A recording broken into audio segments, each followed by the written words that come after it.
I am Rebecca from ChemKnits, and welcome to night 6 of the 2024 ChemKnits Chanukah special. Tonight I want to create a variegated colorway that is mostly one color, but then has some small sections of 2 other colors I plan to hand paint on. But I really want to try to prevent these hand painted colors from blending together on our yarn. So let me tell you how I plan to do that. For this project today, I want to use a dye thickener. So I started mixing up a Guar Gum mixture using a blender at a ratio of 1/2 teaspoon of Guar Gum to 1 cup of water. Now, why might you want to use a thickener to dye yarn? If you apply liquid dyes directly to damp yarn, the dyes will spread from where you've placed it. And sometimes, especially if you're working in a small area, you want your color placement to be a little more precise and you don't want the colors to spread. And that's where a thickener like Guar Gum can come in. If I mix my dyes in with this Guar Gum mixture, when I place it on the yarn, it'll sort of stay where I've put it. And this can be helpful if you want to use stencils or something on a sock blank, or for dyeing variegated yarn when you want to have a very specific sized piece of color and you don't want the colors to spread too much. Now, one other thing I want to point out here is that I do not have a dedicated dye blender. This magic bullet I'm using is my cooking blender. So what I'm doing here is using all kitchen safe tools. The Guar Gum is a cooking ingredient, it is food safe, everything is food safe. But I'm transferring the mixture, the Guar Gum mixture I'm making, and I'm making more than I think I'll need for this project. I think I made 3 cups total. I'm transferring it to some takeout containers that are still food safe, that are gonna turn into, from this moment as soon as I'm done, dedicated dye equipment that will never again be used for food. And so by using my kitchen tools, then cleaning everything up, and then setting up my kitchen to dye yarn, that's how I do this transition. I try to make sure that my dyeing equipment that is dedicated for dyeing and never used for food does not ever touch or come into contact with anything that is dedicated for cooking and eating. The finished Guar Gum mixtures can't be stored forever. At some point they will spoil. I'm not sure how long exactly that takes, but I recommend not storing them in sunlight. And certainly I've had no problem using them within a week or so. But I have tried storing some for a long time and then had to throw it away. So just keep that in mind. Our main color today is going to be Dharma Acidized Teal Green. I put on my deluxe rubber respirator mask, safety glasses, and gloves and measured out 8 grams of the teal green acid dye. And then I dissolved it with some boiling water and then warm water. The boiling water really does help those powders go into solution a little bit faster, and you get less clumps than when I use just hot tap water. So if I have time, because I need to let it cool a little longer, then I'll use my new dedicated dye boiling water kettle. I didn't worry about the total volume that I was dissolving this dye into because my plan is to use all 800 grams of dye in our dye bath when we go and dye the majority, not 100%, but the majority of our yarn with this color. Over on my stove, I have a catering steam pan with 24 cups of water. And then I have a second steam pan over here sort of behind it. This is because I'm going to have part of the yarn here, part of the yarn leaning into the second pan.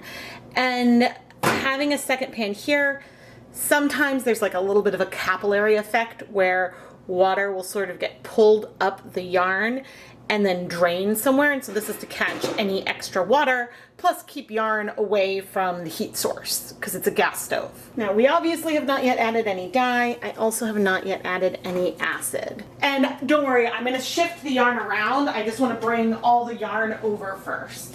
Okay, we have a mixture of fingering and DK yarn, but all the yarn that we have, and I see like a little tangle here between 2 minis. There we go.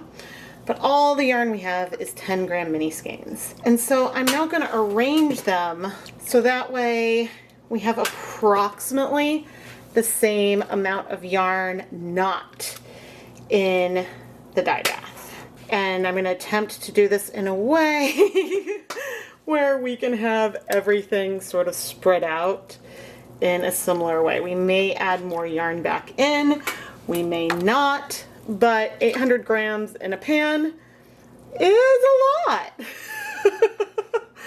I don't normally have this much in, but we're only doing partial skeins, so I think it should work.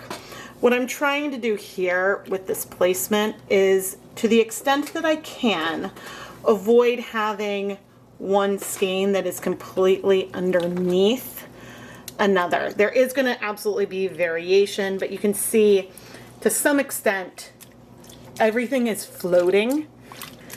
We have plenty of water. Now I think I'm going to add a little bit more of the yarn as I'm adjusting this. I don't think you can really tell how much is in versus out, but I'll try to show you in a moment. I'm just trying to adjust things so they are approximately even. And here you can see the yarn is leaning over. There is some variation, but it is just barely hitting the bottom of the second pan. Now, I thought a lot about how I was going to structure this, and in some respects it would have made more sense to add the dye to the pan first. But the reason why I didn't is that you saw how it took me time to arrange everything, and I didn't want the color to start striking too quickly. I wonder, maybe I should do this so then I can add the dye here and then bring it in. We're not going to add acid until we have all the dye in, but I don't know how quickly it strikes. And the dye I dissolved, it's not that warm anymore. Okay, let's get gloves and tongs, and we'll add our 8 grams of dye. The Guar Gum that you watched me mix at the beginning of the video will be for the hand painted sections I'm going to add on later. If I were to add thickened dye to this dye bath with a lot of water, we would dilute the Guar Gum enough that it wouldn't be a thickener. The thickener is really for when you want to make the dyes act more like paint versus a liquid versus kettle dyeing like we're going to do right here and now. And I just want to add that, I mean, I really don't know what it is about the capillary effect, but already I'm seeing liquid in that back pan. So I should get a move on. Now, I am still wearing safety glasses, obviously, but let's bring over our teal green dye, pouring it on. That dissolved really, really well. Okay, and now I'm going to spread the yarn back out. We'll add acid soon, but I want to help work this color through. Now, I haven't talked yet about the colors I plan to use for the rest of the yarn, but they are going to go with this really, really nicely. And my goal here is, I don't care if we have tonal variation, but I don't really want white patches. And I think we did a good job. Now, what I don't know is how much of this color will wick up the top. And that is what it is. I have 250 milliliters of white vinegar right here. I am adding that on, and I'm gonna start heating things up. 250 milliliters, goodness, that's over 10 tablespoons of white vinegar. And to try to work that through, I'm just stirring things up. Now, the color that we have of our teal, this beautiful dark teal, we have more than a 1% depth of shade because we have 800 grams of yarn that we're dyeing, but we don't have 800 grams of yarn here in the kettle.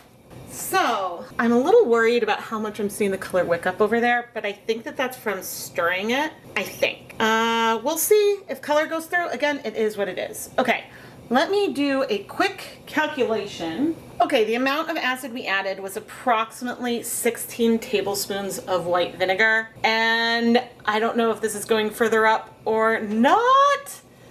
Oh, it's making me nervous. I didn't think part of this through, I'm pouring some acid onto this yarn that's out of solution, mainly because if the dye is going to travel that way, I kind of want it to stop. I mean, it doesn't hurt to add more. Oh my gosh. See, I was so focused on thinking about how to not have the next color that we end up adding bring over and to have that not spread, but look at just how this is spreading. Oh my gosh. I don't know if over time it's moving more. I mean, it feels like it's moving more over there. Let me show you from the side. See, on the two edges, it's wicking up a lot more, but not so much in the center. But look at how much liquid we have in here. And oh, I do see, I think way back there, a little tendril of what might be dye. Maybe, maybe not. Now, certainly anything traveling up is lighter, I think, than the colors I plan to add. It's just, yeah, I guess just that way that it is. But for now, we're gonna need to be patient and wait. This is a lot of dye. I did add a lot of acid.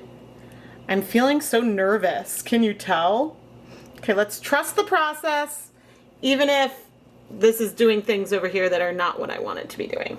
I think that one thing I maybe could have done, and that I've done sometimes, is add zip ties on to help me mark where I want the color to go. But some amount of dye is definitely wicking up.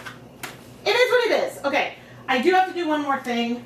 I have to rinse out the dye container and bring over that last little bit of color. See, if I added acid in the yarn before we started, bringing in this last little bit of color, that wouldn't have necessarily done us any favors, because I wanted to be able to spread this color fairly evenly. Yes, we could have some tonal variation, blah, blah, blah. But if we had acid in the yarn already, then it might strike too fast. And then that's not what we want at all. So we're gonna have to hope, but I feel like I added a lot of acid. And I know we're not hot yet, but there's still so much color. Why is this making me so nervous? Ah! And I can't tell if things are changing too much on the back end or what. I honestly don't know what causes the capillary effect. I mean, we're getting a little bit steamy. Let's trust. Let's put some trust in and wait. I'll set a timer. I'll come back in 20 minutes. Ah! The last thing I'll say is that I was gonna go and measure out 8 more grams of dye to get ready for the second batch, but I'm not gonna do that yet, just in case. Oh man, Rebecca. Okay, we are nice and hot and the water level has actually gone down a fair amount. I wanna add more water, but first, oh, that's great. We look like we're clearing, like things are looking very, very good. But I think, and I don't think the color has changed up here very much, but I'm gonna add, I think, 8 more cups of water. There we go. And we'll heat for another 20 minutes. Just for good measure. Because of course I also just reduced the heat here. Now, when we add color to this light end up here, I will then be steam setting things, so things will get a chance to heat set again. So I could remove it now, but for good measure, we'll just do 20 more minutes. Okay, I'm gonna turn off the heat now. The water level is looking low, but that's just because we have all this water back here. Now, I have to assume that we now have acid up here, mainly because if the liquid is acidic and it's wicking up, I think that that means that we have acid in this end. But I think what I'll do, just for good measure, is dunk in, because what if the colors didn't wick? And ooh, this is fun. We've got dark color and it does get lighter, which makes some sense. But the only white spots that I see are from where some of the ties were located. And I don't think there's much I can do with that. And so, yeah, there's some areas where maybe it is not quite as dark, but overall, I would say we did a really good job getting the coverage. And there's a little bit of spread, but maybe some of that comes, I'm trying to remove as much water as possible. Maybe some of the spread that we saw at the ends comes from the way I was sort of moving the dye through versus it wicking up, but I can't really be sure. Okay, I am gonna start the dye bath over again for the next batch that I'm gonna do off camera, and that batch will include some full skeins of Stroll in there, which the only thing of note for that is that I have noticed it seems like Stroll absorbs dye a little faster than Platinum, but I'll pop in and make a note if I seem once we get to the dyeing portion. The good news about having this is that nothing got too hot, everything is good, and we're ready to go. The yarn isn't actually that hot, but I am gonna want it to cool off before we start doing any hand painting. And so whether that's gonna happen today or that's gonna happen on a slightly different day, that I don't know yet. I just turned off the heat after dyeing the second batch, and I wanna note that we have a lot less color coming up the side onto the yarn. There, you can see that a little bit better. I took more care when I was adding the dye in the first place. The other thing, and of course just as much water ended up in that back pan. It's hard to say because of the light placement, but the skeins over here are a hair darker, and that's the Stroll.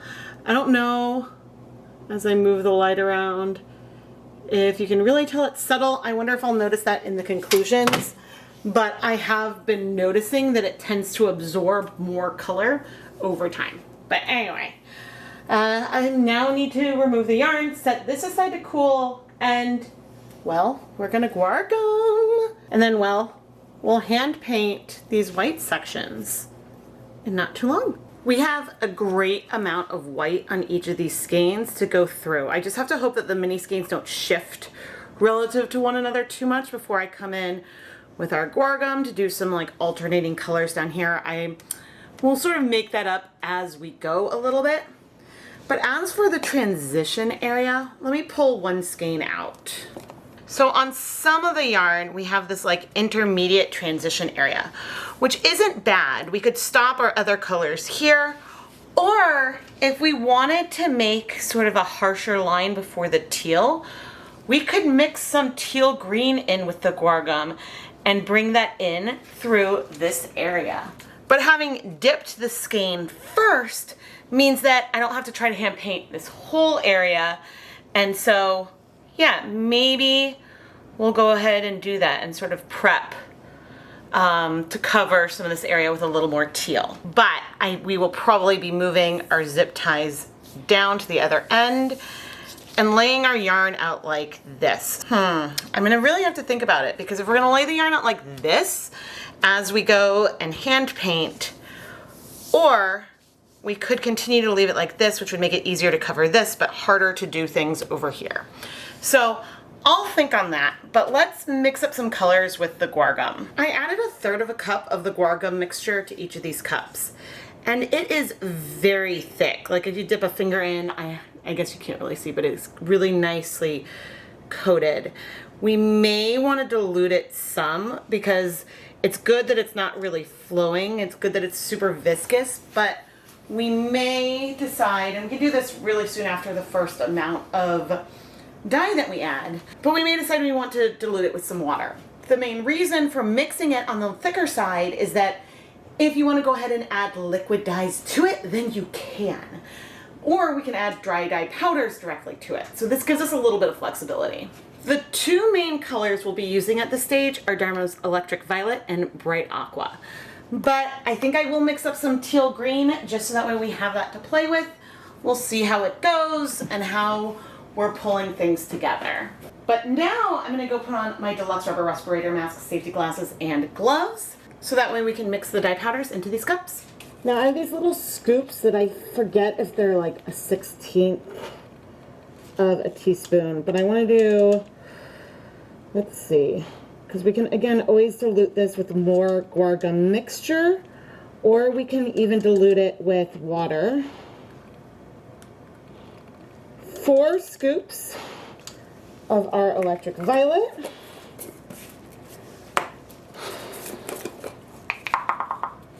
I'm running low on the bright aqua, but don't worry, I have more if I need it. We can do 1, 2, 3, 4 scoops. Again, normally it is more accurate to measure out dyes by weight versus volume, but for something like this, using the volume is a little easier. But look at the colors spread over the surface. I'll zoom in on that before I stir it up. Now for the teal green, I'm only going to do 2 scoops because we don't want this one to be necessarily as pigmented. But again, we can always add more. And that's a nice thing with having a bunch of these scoops. There we go. Look at those dyes just sort of spreading over the surface of the Guar Gum. Now, hopefully we'll be able to mix this without having too much clumping. Might be easier if I had a bigger spoon. But it is okay if there's some unevenness, but you can see, like, maybe not, you can't see. But I can see looking towards the side that maybe it's not well mixed towards the bottom, so I may need to do some more mixing. And I'll do some of that off camera. Here's the electric violet. Of course, when we go and bring over paintbrushes to apply this, I'll use foam paintbrushes to apply the color onto our yarn. I'll be able to stir with those as well, but it's just nice to start with a little bit. And you can see that these colors are very intense. We've got a good depth to them. And hopefully this will be dark, but not as dark as the others. We have about half of the amount of dye. But sometimes you can't really make a conclusion about how saturated or deep a color will be based on the amount of dye. A starting place a lot of time for me is 1 gram of dye per 100 grams of yarn, and then I modify from there. But some colors are pre-mixed pastels, and this is already pretty deep. But we can do a little test on like a paper towel or something once I've finished mixing these up. But since all the powder is now dissolved, I can take off my respirator mask. But I'll still leave on the safety glasses and gloves, because that's what I do all the time. The other thing I want to do right now is add a tablespoon of water to each of these cups. I'll need to remember that that's water, not vinegar, and that should help me make things a little bit less viscous. But it definitely will take a little bit of time to stir it up, and I'll want to stir it really well. But I'm liking this consistency a little bit more. It's a little bit more paint-like and less like pudding. And it should still do its job really well. So one thing that did occur to me as I'm gonna try to like remove these containers and we can get a look at our color, these containers, these spoons. Ooh, that's nice. Oh good, the teal is like a lighter version of the teal. It's not too dark, so I think that that could work nicely on some of those light areas. Not that I want to cover it all up, but I can make the edge of the teal a little bit, quote, harsher. Yeah, I'm actually happy with those colors. Shoot, the camera wasn't recording when I brought in the paintbrushes, but what I wanted to say is if I just poke the paintbrush and see how thick that is. These are foam brushes that I did wet before bringing them in just to give a final stir, and I think consistency-wise, I want it to be a little bit thinner still. And so what I was debating is adding some acid to each cup, because I'm pretty sure we have enough acid in those white sections of yarn. We did dip it in to our containers, and this is vinegar right now. I'm adding a tablespoon of white vinegar to each one, but this will only help things bind, and so that'll be good. And I'm gonna very carefully stir this up, because at first you can see that there's like clumps of the thicker and thinner. So I'm gonna take a couple minutes and just very gently stir things up nice and well. And I think things are a little bit runnier, but still thick, so that's good.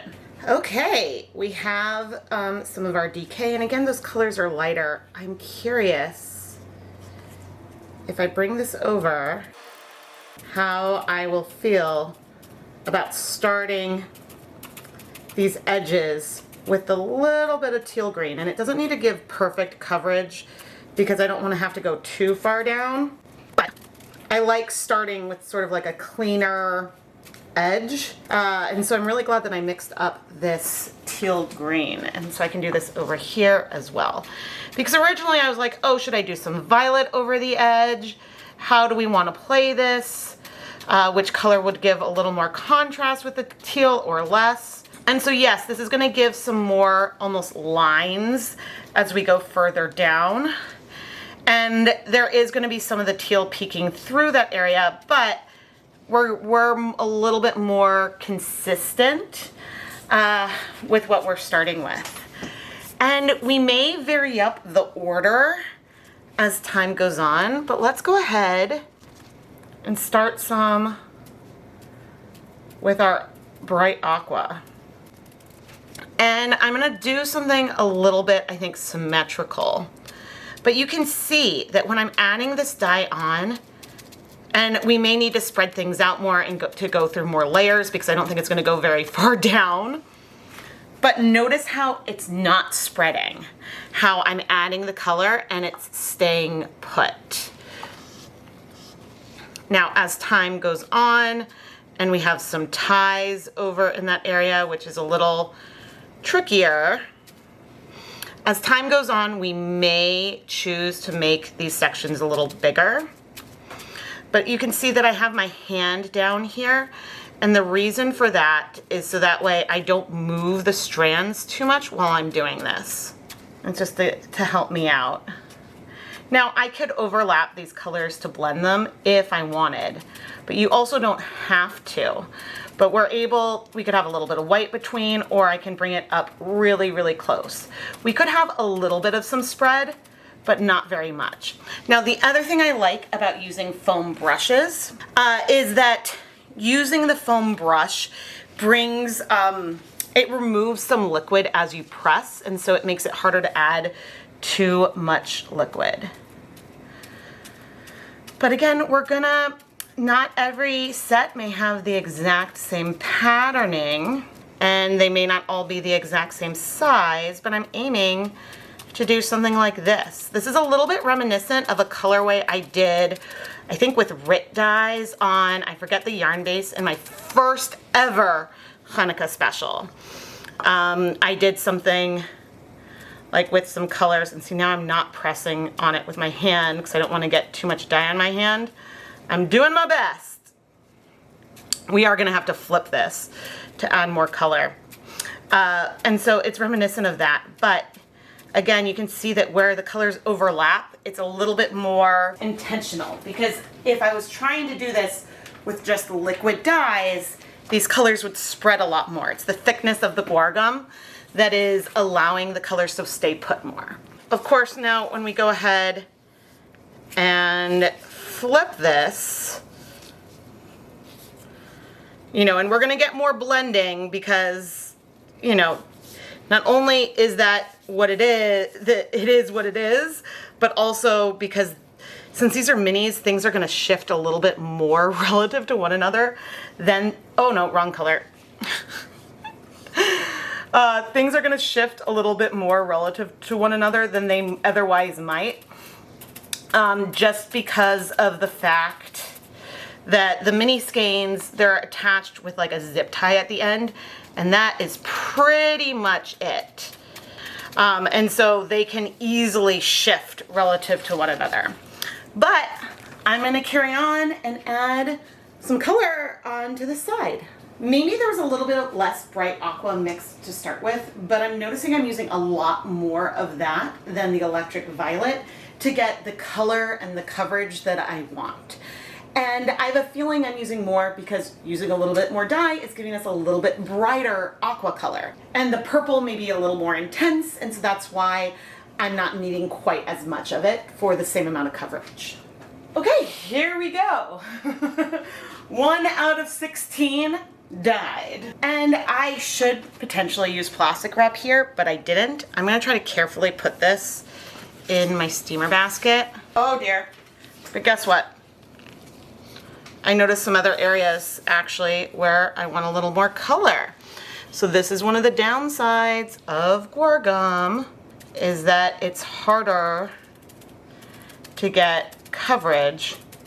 And you can see where things have already shifted relative to one another a little bit.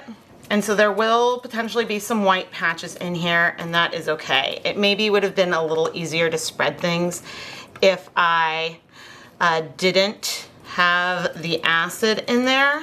But so we're just gonna need to make sure that we really check. And again, there's a little bit of white in there. I'm fine with a little bit. Okay, now I'm gonna take it to the steamer basket.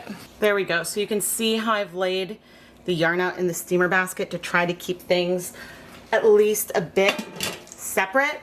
And now we're gonna steam this for 30 minutes. Now, usually I could fit close to 400 grams of yarn in this pot at a time. With this colorway, I don't think I'll be doing that. I think I'm gonna have 2 steamer baskets going, so that way I can try, whoops, I don't want to drip liquid on it. I can try to keep the colors separate in here without having to use plastic wrap to wrap over it. I mean, we could use the plastic wrap, but I think it takes long enough to add this color onto the yarn that we should be okay. Now the counter is a little messy. Here I have 5 20-gram mini skeins of yarn. And right now, that's not very much color on it, which is kind of nice, but over time, we may get more and more color. So we'll see how much we end up with this as we rub to clean up in between each color, but I have a feeling we'll have leftover dyes to add on to this towards the end. But it actually did a really nice job mopping things up. It has been 30 minutes. Let's remove the lid, and we still see our colors. Now, it is a possibility that there could still be some dye on the surface, and we have some lighter areas of color. We don't want to let this dry before we wash it, because we want to make sure that we'll be able to rinse out all of that Guar Gum, but it's soluble, so it shouldn't be a problem. But see how little transfer of color we have in between the sections? It's pretty much the same as what we had when we put it in. Whereas if I did this with liquid dyes, we would see more spreading. I have a ton of videos comparing Guar Gum and no Guar Gum that you can find on YouTube, and I'll try to link to some of them down below. As I'm bringing over our next one, right before I came over, I noticed like a little area that I wanted to add a little more color to. Now I'm trying to not have things lean on top of themselves too much. And in fact, like I see a little spot, I want more color. I grabbed a little on my fingertip, and I can come add that on right there. And I'm gonna do the same thing with my purple. Just because I've brought things over doesn't mean that we have to be completely done. But anyway, we're gonna steam set this for 30 minutes. You can see, how I'm trying to keep things separate. And well, we're gonna keep dyeing some more. Eventually, I'll set up my second steamer basket, which isn't quite as wide, but I still think that I can keep the colors separate enough that it should be fine to use that for more. I figured that I'd go ahead and start painting the next round. That way this will be ready to go into the steamer basket as soon as I remove the last one. I think my goal is going to be to do 7 sections of color, but it's possible that if there's some white areas that are bigger, I'll do more, or if they're shorter, I might do less. But what's funny is because I'm using that teal on either end, if I was using that with the dark purple instead of bringing the teal up a little bit, then we would have 9, and that would almost be like the candles for the 8th night of Chanukah, which I think was the effect I was going for back in 2018. But today it's more to create something that has some more regular and sharper color transitions than a lot of techniques I often do. If you wanted to do something for planned pooling and you want sharp, precise sections of color that are the same length, Guar Gum may be your helper. But this overall process is a little bit more time consuming than some of the other techniques I do. I just wanted to pop in after the voiceover to show that we do have some breaking with the bright aqua. And because the powders broke in the container when I put them on, they stayed broken. But anyway, just wanted to point that out. I want to acknowledge that I know I'm using a lot more of the bright aqua, like square footage wise. And so it makes sense that I'm using it a little bit faster in that respect. But the level is going down a lot faster than I assumed. And so maybe that initial third of a cup of Guar Gum, maybe that's only gonna last on 300 grams of yarn if I can get the last little bit I have in the cup to go onto one more skein. What will I do if I run out of Guar Gum? Well, if I run out of Guar Gum that I've mixed and because I don't have enough to do everything I need to do, then I will have to clean up my kitchen like it's the end of the day to reset back into a cooking kitchen before mixing up more like I described earlier in the video. But in general, I always try to prep way more Guar Gum than I think I might need, and that has worked out well for me in the past. So I have at least one other cup, and so I think it may be close, but I think that we're in good shape. As I work on another section, and I was able to make the bright aqua stretch for 300 grams of yarn total. So I'll make sure to make more before we go and dye the rest. But there are some nice things. For all I'm spreading out this dye, most of it's ending up in the yarn versus on the counter. And so that's really good. I think the foam brushes soak up any dye put on the counter back into it. And it makes it a little bit easy to manipulate and add the color on. But once you get some liquid into the area, then it gets to be a little harder to add more because you already have some liquid in there. I'm showing a couple more of the hand painting with Guar Gum, just so that way you can see the inconsistencies that there are from batch to batch, how the sizes vary, how maybe on one skein I might be a little more sloppy, or I might have more white spots correct on one versus another. On the full skein of yarn, a full 100 gram skein of yarn versus the 10 gram mini skein bundles, it was a little harder to separate the yarn to paint it because there could still be the same parts stuck underneath, where it's a lot easier to spread out 10 gram bundles. And I did find there was more white in the main body, so I added a little bit more color there. Again, I'm curious at what point I'm gonna run out of Guar Gum, but so far, so good. And I'm fine with there being white left behind. I think that this is a really unique version of a colorway that I've ever included in a Chanukah sampler.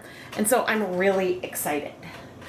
But now, as things are heating and you can hear steamer baskets clinking in the background, let's go wash our first cooled off bundle. Let's actually wash two sets together. That's the first one, and then the second one that I did. Okay, so we're gonna wanna rinse things a little bit better. So at first when you feel yarn that has Guar Gum in it, it feels a little bit almost slippery or slimy. And so we just wanna make sure that that feeling can go away. So I probably wouldn't ever wash more than 200 grams at a time. So we'll add a little bit of dish soap. I am using cool water. And we do have some Guar Gum up higher on the teal area.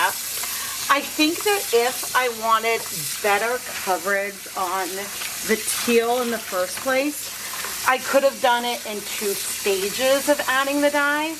I could have added the dye, then moved the yarn before adding more. But the good news is we have no color bleeding in here. And already we're not feeling slippery. I pick my ratio of Guar Gum to water that I mixed originally because I know it's easy to wash out. If it is too thick and too dry, it becomes harder to manipulate and harder to remove. But this is so fun and a little bit, again, different from the kinds of colorways that I've created, where I might do something like this and then do something a little bit more random on the other side. So I am digging it. All right. Normally, this is the stage where I would completely stop washing. I'm gonna go ahead and rinse this 2 more times. And then I'm gonna put the yarn through my spin dryer and hang it up to dry. But I guess first, one thing I did want to show, okay, so I'm intentionally slipping the yarn. So you can see now, see how some things have moved relative to others? That's just one difference with having the zip tie holding multiple batches of mini skeins together, is that you can move them relative to one another. And so that was just a concern that I had with the process. But overall, I am really, really happy with how this is going. Even though it's taking a little bit longer than some other projects, I like the results. After dyeing all of our yarn, and by the way, I did run out of the Guar Gum that I had mixed up, so I did have to mix more in case future Rebecca is wondering how much I needed to do 16 skeins on a little section. Maybe I need more next time. I think I made 3 cups, but anyway. I added a tablespoon of water and a tablespoon of white vinegar to the remaining dye in my cups. And on that yarn mop, which really didn't have that much color on it, I started like dabbing it with the brushes to sort of clean them off and to create something that is much more random and more typical of what I create. However, since this skein was dry, we have white patches left, and I think that that is a lot of fun. And so I'm gonna go ahead and steam set this for 30 minutes and wash it off camera. I figured I'd lay the yarn out like this, not quite how it was dyed, just so that way you could see that we have a really good separation between those aquas and those purples still. There's no bleeding in between there. Now there are some areas like in here and in here where maybe we could have had more coverage of the color on the yarn. And so you can play around with your ratio of Guar Gum to dye and water until you get something that is easy enough for you to work with. But I actually don't mind some of that lightness that's in there, because in some of our areas of yarn, it sort of matches some of the lightness that we have here, which I did reduce with that teal by bringing that in, but I am really thrilled with how this turned out. I brought the full skeins over on the left, and one thing that I definitely observed, not just through this, but other nights of Chanukah, just look at this really dark section on here. The darkest areas on the stroll are deeper than any of the dark areas on the platinum bases. And so I don't know if the stroll is just absorbing color a little bit faster or what, because everything was all in the same dye bath. So I don't really know. But it's just something that's worth keeping in mind, that sometimes just because something has the same fiber content, all the yarn is 75% superwash merino wool, 25% nylon. But depending on where things are milled, there can be differences in how the dyes behave on the yarn. You can usually expect to have similar things, but you might be surprised sometimes with the way yarn behaves from another source. Of course, who knows, differences could come about because we've got mini skeins versus full skeins. We got a lot of variables here. Now these full skeins do also have some more white patches, which I did try to reduce a little bit, but that white sort of carries through them a little bit more than some of the mini skeins. But these skeins were also longer, so things had to be bunched up more, and that could account for it. Maybe. I bet that there would be more consistency if I had that pan with 8 full skeins versus a combination of full and minis. Now, before I go twist things up, here is our yarn mop. In contrast with the more repeating colorway that we got with the Guar Gum, this time, using the Guar Gum a little more randomly, we got a very controlled yarn mop feel. I say controlled because we were able to maintain a lot of white left in here in addition to those colors. And I put a lot of work in to make sure that the colors did, all that leftover dye ended up on the yarn. So I think that it's really fun. And it's funny because if I do a yarn mop with dry dye on my fingertips and sort of spread that over, we end up with larger patches of color, and this was just a fun way to play with the colors. But anyway, on to twisting. There are a few different ways I could decide to twist up the minis. I could let the more variegated area be sort of in the middle, but I decided to keep it at one end to really show that the majority of the yarn, to hopefully show at least, that the majority of the yarn is this teal, and then we have this pop of color at the other end. But you can let me know how you might twist it up. The only other real thing of note is that I did point out that the patterning between the full skeins and the mini skeins is very similar. Because the overall repeat, the circumference of the skein in the full skeins is bigger, we're gonna have a different type of pooling with those full skeins than we will with the minis.